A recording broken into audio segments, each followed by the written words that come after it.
In your working folder, you will find a document called stylesfactory.psd. Go ahead and open it. If you remember from the lesson we just did, we massaged text, but we did spend time on that. Just like, for example, on the name Sir Winston Churchill, I think we did like 6 or 7 things to it, even changing the color. What if you want to use that stuff again? What do? Write it all down so you can remember it? No. We have paragraph styles and character styles. Now let's start with paragraph. This text we need to massage. That's supposed to be a subheading. I want it to look like a subheading, but I have other subheadings I would like to apply it to. Pick up your type tool and select that first grouping up here, working with Photoshop styles. Now let's go into character and let's change the font. We'll use this one right here. Let's make it a bold. Let's make it bigger. Let's change the color. Now this is something I do like. When you go in to change the color, that text was selected. It unselects it so you can see what it looks like. You click OK, it reselects it. One more thing. Go into paragraph and let's change the space after. So it pushes the text down here, and that would be right here. There's space before, space after. Oh, well, let's try about 6. That actually is fine. I like that. I'm happy with that.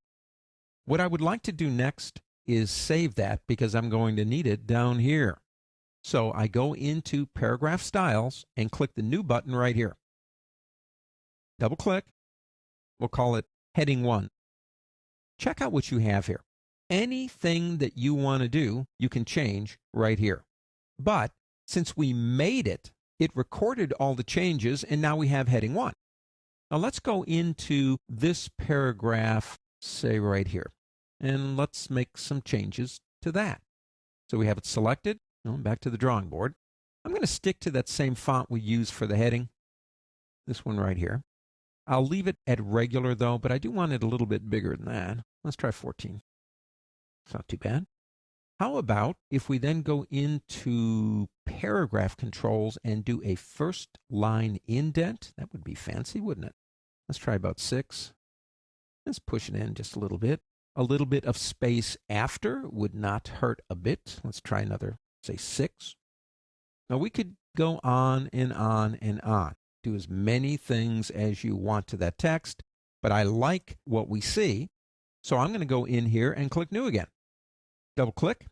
Let's call this one Body Text. Everything is the way we did it. Click OK.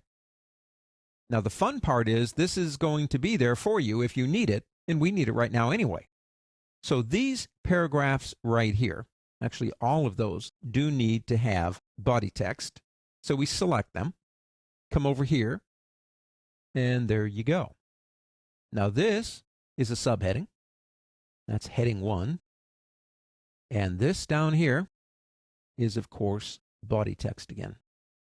Now what about character styles? Character styles work the same way. I'll give you one easy example. Let's say that we do want to italicize some of the words.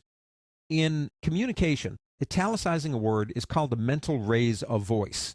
It's kind of like the quick brown fox jumped over the lazy dog's back, and you italicize the word brown, and when you read it, most people say the quick brown fox jumped over the lazy dog's back. You get it. All right, so I want to italicize a word, like say that one. So I come over here into my characters, cross my fingers that I have one, and I do. It says italic. Okay, so I've got that now. I come into character styles. I click the new button, and I call it italic. Now, the cool thing is, if you want to use it again, you come over and you select the word that you want to italicize, and you click the button, and it italicizes it. You say to me, well, Andy, that's not that big of a deal. I mean, I could select a word and go up here and say italic, and it wouldn't be any faster or slower, and you'd be right.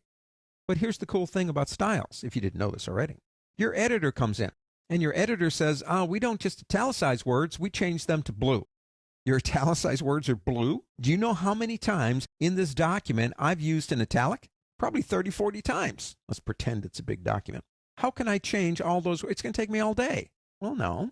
All you have to do is remember that when you're working with styles, if you double click on the style, and re-access the style, changing any of the features that we saw with the style will change it globally in the document. That's one of the big reasons I like styles, because I can put them together. I can change my mind. I mean, for example, we get into the text here and you want to change that to a different color.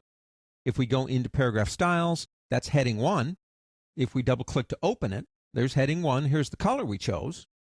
If we want a different color, it changes all of them. So whether it's 1 or 1,000 times you need to make a change, if you have those changes attached to styles, you're just really only one click away from making those changes. That's the power of paragraph styles and character styles.